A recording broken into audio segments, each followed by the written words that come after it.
bahwa setelah manusia berbuat dosa banyak, maka menyesallah Allah menciptakan manusia itu. Ini menyesal yang menjadi tanda tanya besar bagi saya tidak paham itu. Boleh saya lanjut ayat kedua Pak? Pertanyaan kedua Pak. Satu dulu. Habis saya jawab baru lanjut. Ya, terima kasih Pak. Tuhan menyesal.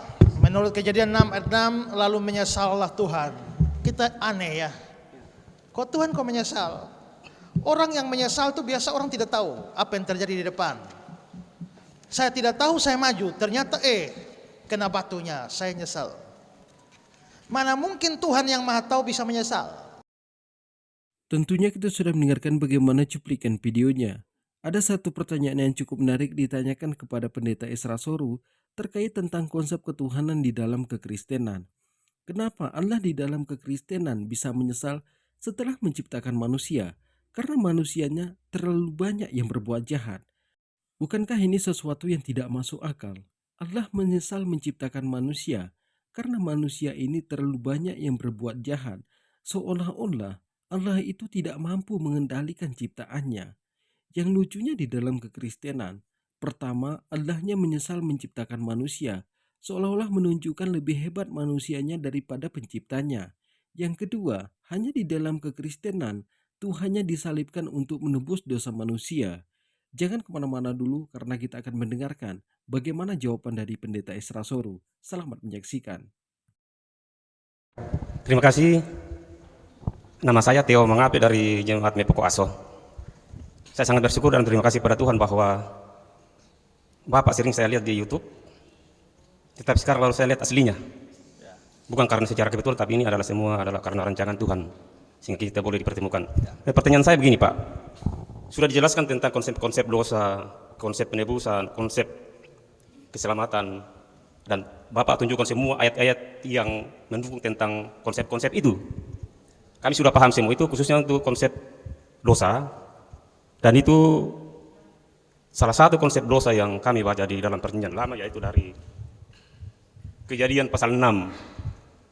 Kejadian pasal 6 ayatnya yang kelima. Di situ konsep dosa Bapak sebutkan tadi.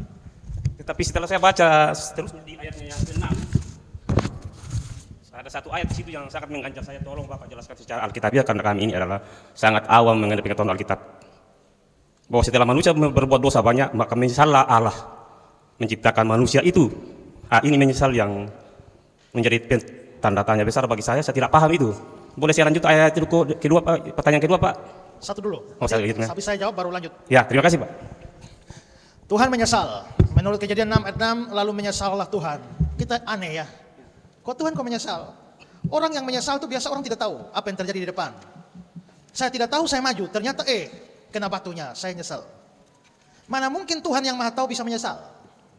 Sebelum saya jelaskan itu, mari kita lihat 1 Samuel 15 ayat 11. 1 Samuel 15 ayat 11. Aku menyesal karena aku menjadikan Saul raja. Tuhan menyesal karena Tuhan jadikan Saul raja. Ini kita omong pasal 15 1 Samuel ayat 11, aku menyesal. Sekarang dalam pasal yang sama, lihat ayat 29. 1 Samuel 15 ayat 29.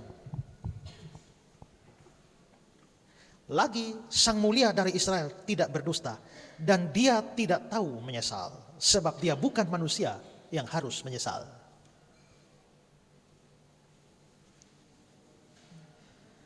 Tadi ayat 11, aku menyesal. Sekarang ayat 29, yang mulia tidak tahu menyesal. Dia bukan manusia yang menyesal. Sekarang ayat 35. Sampai hari matinya Samuel tidak melihat Saul lagi. Dan Samuel berduka cita karena Saul. Dan Tuhan menyesal. Di ayat yang pertama, Allah menyesal. Di ayat yang kedua, Allah itu tidak tahu menyesal. Di ayat yang ketiganya, Allah itu menyesal lagi. Berarti Allah di dalam kekristenan itu tidak konsisten. Ini sama saja dengan karangan manusia. Karena tidak mungkin yang Maha Kuasa itu tidak tahu apa yang akan terjadi ke depannya. Dia yang membuat skenarionya, dia yang membuat skripsinya. Seharusnya dia tahu apa yang terjadi ke depannya. Tapi Anda di dalam kekristenan ini tidak konsisten. Di sana mengatakan lain, di sini mengatakan lain, di selanjutnya mengatakan lain. Apakah seperti ini konsep ketuhanan di dalam kekristenan? Karena menjadikan Saul raja.